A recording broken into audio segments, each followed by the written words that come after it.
नमस्कार दोस्तों, welcome back to child care with Ayurveda. दोस्तों, कई पेरेंट्स परेशान हैं कि हमारा बच्चा बोलता नहीं है। हम अपने बच्चे को जल्दी बोलना कैसे सिखाएं। कई बच्चे लेट बोल रहे हैं। कोविड के टाइम के बाद से ये समस्या और बढ़ रही है। तो आखिर हमें क्या करना चाहिए कि जिससे हमारे बच्चे जल्दी बोलना शुरू कर दें, या यदि हमारा बच्चा छोटा है तो हमें क्या एक्टिविटी करना चाहिए जिससे कि हमारा बच्चा जल्दी बोलना शुरू करे। तो दोस्तों, सबसे पहली बात जो आपको ध्यान रखनी है कि जब आपका बच्चा छोटा होता है उसी समय से आप बच्चे के साथ बोलना शुरू करिए। यदि आप चाहते हैं कि आपका बच्चा जल्दी बोलना शुरू करे तो आपको जल्दी से जल्दी उससे बात करना शुरू करना होगा। जब आपका बच्चा 3 से 4 महीने का होता है तो आपने देखा है कि वो चीजों को समझने लगता है। जब भी आप उससे लिपसिंग करते हैं, आप उससे बात करते हैं तो स्माइल करता है, करना शुरू कर देता है। इसका मतलब क्या है कि वो आपकी बातों को सुन रहा है और उसको समझने की कोशिश करना शुरू कर देता है।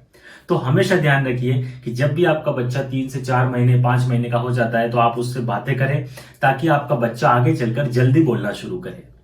अब आपको लगता है पेरेंट्स को कि क्या बातें करें, तो आप सिंपली आप उससे बात करिए। जो भी आपको बात करना है, आपकी डेली रूटीन की बात करिए। आप अपना उससे कुछ भी जो भी आपको लगता है A to Z वो बात करिए। दूसरी चीज कि आप यदि चाहते हैं कि बच्चा जल्दी बोले तो आप बच्चों के इशारों को समझना बंद करें। कई पेरेंट्स होते हैं कि बच्चे ने इशारा किया कि मुझे वो चाहिए, आपने तुरंत उनको लाके दे दिया। बच्चे ने बोला इशारे में पानी चाहिए, आपने तुरंत पानी दे दिया। आप क्या कर रहे हैं? आप उनकी स्पीच को आने ही नहीं दे रहे हैं, क्योंकि आप उनके इशारों को समझकर उनकी इच्छाएं पूरी कर देते हैं।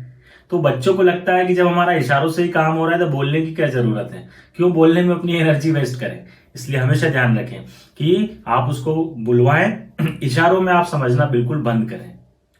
हो सकता है थोड़ा सा बच्चा शुरुआत में रोएगा, चिड़चिड़ाएगा, आपको परेशान करेगा। आप भी ओवर एंशियस हो जाएंगे, आपको टेंशन होगी, आप चिड़चिड़ाने लगेंगे। लेकिन आप देखेंगे कि जैसे जैसे समय निकलता जाएगा धीरे धीरे बच्चा अपने आप बोलना शुरू कर देगा।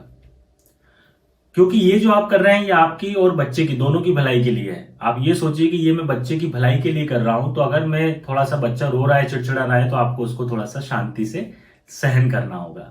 तीसरा टिप्स है दोस्तों, ये थोड़ा सा अजीब सा है लेकिन आपको सुनकर अच्छा लगेगा। आपने देखा होगा कि जब बच्चे कोई मूवी देखते हैं तो वो मूवी उनको बड़ी अच्छी लगती है। उनसे आप 1 महीने बाद भी यदि पूछेंगे कि उस ये मूवी की स्टोरी सुनाओ, आपको पूरी सुना देंगे, बिल्कुल सेम, है ना। बच्चे गाना सुनते हैं, आपने देखा होगा, तो गाने बड़े अच्छे बच्चों को गुनगुनाने लगते हैं। बच्चों को गाने बड़ी आसानी से याद हो जाते हैं। तो इसका मतलब क्या है, क्यों ऐसा होता है? क्योंकि मूवी देखने में, गाना सुनने में बच्चों को एक इंटरेस्ट होता है, रुचि होती है। तो जिस भी काम को बच्चे रुचि से करते हैं वो चीज उनको याद रहता है। तो आप इस चीज का फायदा उठाइए बच्चों की स्पीच को बढ़ाने के लिए। यदि आपका बच्चा नहीं बोल रहा है तो आप उनके साथ गाना गाएं, आप उनके साथ में गाने को गुनगुनाएं। बच्चे का जो फेवरेट सॉन्ग है उसको सुनाएं और उसके साथ गाएं। तो आप देखेंगे कि बच्चा धीरे धीरे बच्चा भी गाना शुरू करेगा और बच्चे की स्पीच भी आएगी। नॉर्मल आप उसको पढ़ाएंगे उसकी तुलना में ये चीजों से जल्दी स्पीच आएगा, क्योंकि ये एक इंटरेस्टिंग पार्ट होता है। मूवी देखना सब बच्चों को अच्छा लगता है, गाने सुनना, डांस करना सबको अच्छा लगता है। तो आप बच्चे के साथ में डांस करें, म्यूजिक सिस्टम पे गाना चला लें, डांस करें उसके साथ में, उसके साथ गाना गाएं, गुनगुनाएं। इससे भी बच्चे की स्पीच फास्ट होती है और बच्चे की स्पीच जल्दी से आती है।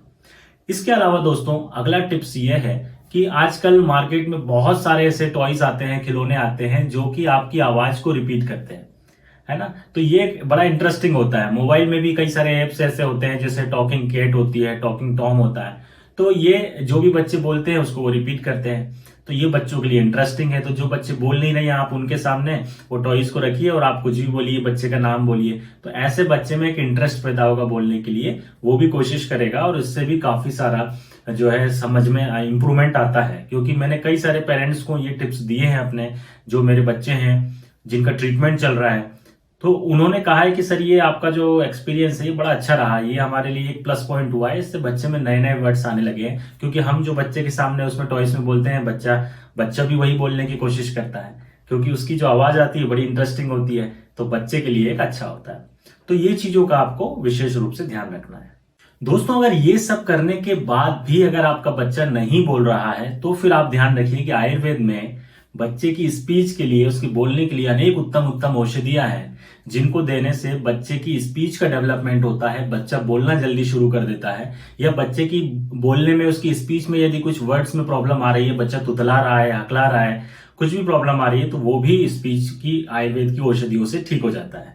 लेकिन बस इस बात का ध्यान रखें कि आप लेट ना हो, क्योंकि जितना आप लेट होंगे, जितना समय बर्बाद करेंगे, उतना ही ज्यादा समय तक आपको वो मेडिसिन देनी पड़ेगी।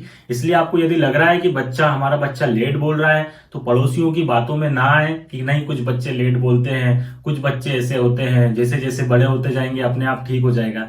तो ऐसे उनकी बातों पे बिलीव ना करते हुए, यदि आपको ऐसा लग रहा है तो जरूर आप संपर्क करें और आयुर्वेद की उत्तम उत्तम औषधियां दें, जिससे कि बच्चे की स्पीच का डेवलपमेंट अच्छे से हो सके। जय आयुर्वेद।